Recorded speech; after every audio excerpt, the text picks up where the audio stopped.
La Comisión de Constitución ha elevado un predictamen que busca eliminar los movimientos regionales. Vamos a hacer un análisis sobre ese tema. Ya se encuentra con nosotros el politólogo Alonso Cárdenas. ¿Cómo está usted?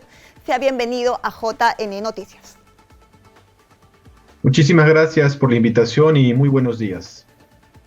Muy buenos días. Coméntenos, por favor, ¿está usted a favor o en contra de este predictamen? Bueno, este predictamen busca atacar un problema estructural, ¿no? Un problema estructural que no es exclusivo de los movimientos regionales, ¿no? Los movimientos regionales, digamos que han exacerbado los problemas fundamentales que tiene el sistema de partidos. Es decir, son agrupaciones políticas que tienen muy baja representatividad, que no duran en promedio más de uno o dos procesos electorales, que generalmente están al servicio de un caudillo, de un cacique local, y que en muchos casos, como se ha documentado ampliamente, han sido salpicados por casos notorios de corrupción, ¿no? Entonces, la intención del Congreso de la República es, entre comillas, reforzar la representación de los partidos políticos a nivel nacional, dejando de lado a los movimientos regionales, ¿no? Sin embargo, el Congreso de la República no ataca los problemas estructurales que han dado origen a este tipo de situaciones, ¿no? Porque los movimientos regionales son un reflejo a nivel local de los mismos problemas que tiene el sistema de partidos en el Perú. Es decir, están al servicio de un caudillo, no tienen militancia, no tienen programa, no tienen una estructura, no tienen absolutamente nada.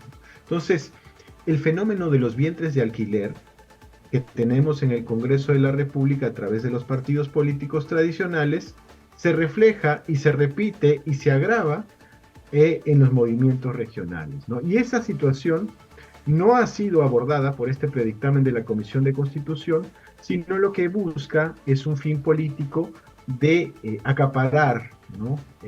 Las elecciones a nivel subnacional sin atacar los problemas gravísimos que tiene la representación política en el país.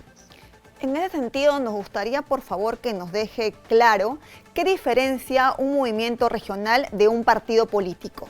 Y asimismo, también, al momento de inscribir un movimiento regional, ¿es tan exigente también como un partido político o son diferentes ahí los trámites?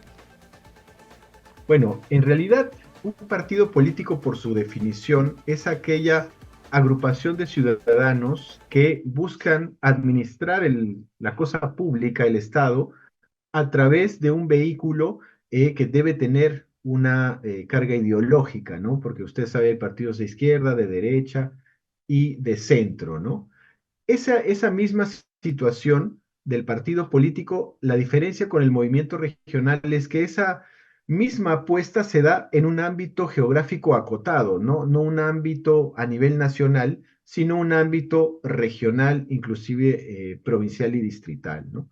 Entonces, en un movimiento regional, un grupo de personas, un grupo de ciudadanos, a través de un instrumento que sería el movimiento regional, buscan llegar al poder para administrar la cosa pública, ¿no? Pero, digamos, los mismos vicios que nosotros tenemos en el sistema de partidos peruanos se ven en el sistema regional, ¿no? En relación con su segunda pregunta, las exigencias que se tienen para inscribir un movimiento regional son mucho menores, por obvias razones, que las que debe tener un partido político, ¿no? ¿Cuál sería el escenario ideal, ¿no? Que los partidos políticos tengan alcance nacional, como sucede en otros países, por ejemplo, no solamente las grandes democracias, sino varios países latinoamericanos, o que haya movimientos que puedan coalicionarse, ¿no? Es decir, que haya alianzas estratégicas por afinidad política, por ideología, de los partidos políticos con los movimientos regionales. Ninguna de esas dos situaciones se da en nuestro país, ¿no? Lo que nosotros tenemos es una como que captura algunos caudillos a nivel nacional y algunos caudillos a nivel regional, de estos movimientos que, como le digo, no se siente que representan a la gran mayoría de los peruanos, ¿no? Si usted ve la aprobación, por ejemplo, de los partidos políticos en el Perú, de acuerdo con Latino Barómetro, se dará cuenta que son los de peor aprobación en América Latina, ¿no? Aparte también queremos resaltar que en los últimos años quien ha ganado mayormente son los movimientos regionales, ¿no? En esta etapa electoral normalmente, y los partidos políticos han quedado bajo su calificación. ¿Por qué ha sucedido esto? Que los movimientos regionales, la última vez vimos unos 15 contra unos 6, que son los partidos políticos. ¿Por qué se ve esa diferencia? Porque los movimientos regionales tienen una mayor cercanía, una mayor llegada a la población local. Los partidos políticos nacionales, al ser tan débiles, no tienen el arraigo que en teoría tienen los partidos, los movimientos regionales. No obstante, es importante señalarlo, los movimientos regionales también muestran serias debilidades y serias deficiencias. ¿Por qué? Porque si usted hace, por ejemplo, un análisis en las diferentes regiones, se dará cuenta que muchos de estos movimientos regionales a duras penas sobreviven una elección. Es decir, se presentan a un proceso electoral, ganan y a la siguiente elección generalmente son defenestrados. O si no obtienen el triunfo, a la siguiente elección son defenestrados, lo que es un indicador de una debilidad institucional muy grande, ¿no? Si nosotros queremos efectivamente construir un sistema de representación política, tiene que haber un mínimo de institucionalidad. Y ese mínimo de institucionalidad se espera que por lo menos se pueda mantener en diferentes procesos electorales, ¿no? Ahora, con respecto a la valla electoral, ¿hay alguna valla tanto para movimientos regionales como para partidos políticos? Bueno, anteriormente la valla era en los partidos políticos, si no me falla la memoria, el 2% del padrón electoral. Eso se redujo con la reforma política, pero hay ahora un predictamen para volver a la valla de las firmas, ¿no? Lo que para mí es un absurdo, ¿no? Y en los movimientos regionales, la verdad, no tengo conocimiento si existe esto, pero me imagino que también debe tener cierta representatividad a nivel provincial y a nivel subnacional, ¿no? Claro, algo que nos ha llamado la atención y que usted también precisamente lo ha resaltado es que estos movimientos regionales normalmente son creados para un proceso electoral.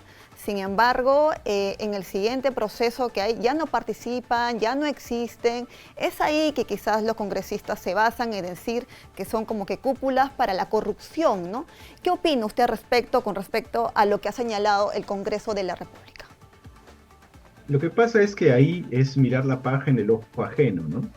Y en ese caso el Perú es una situación única en América Latina y probablemente en el mundo, ¿no? ¿Por qué? Porque desde que se retoma la democracia después de la implosión del gobierno de Fujimori, los partidos políticos que ganan la presidencia de la República a la siguiente elección prácticamente desaparecen, ¿no? Pasó con Perú Libre del señor Toledo, pasó con el APRA, que ya no existe, del señor Alan García, pasó con el movimiento del Partido Nacionalista del señor Humala, Peruanos por el Cambio del señor Kuczynski, y ahora Perú Libre, que la verdad yo veo muy difícil que sobreviva una elección, ¿no? Entonces, si nosotros tenemos ese panorama a nivel nacional de una debilidad extrema de los partidos políticos que llegan al poder, ¿con qué autoridad moral vamos a juzgar a los movimientos regionales que tampoco sobreviven diferentes elecciones si a nivel nacional tenemos ese mismo problema? Por eso yo le decía en la primera parte de mi intervención que los movimientos regionales son un espejo que agrava las profundas debilidades institucionales que tenemos a nivel del sistema de representación política en el Perú. Bien, yo le agradezco por esta entrevista. Muchas gracias. Muchísimas gracias a usted por la invitación.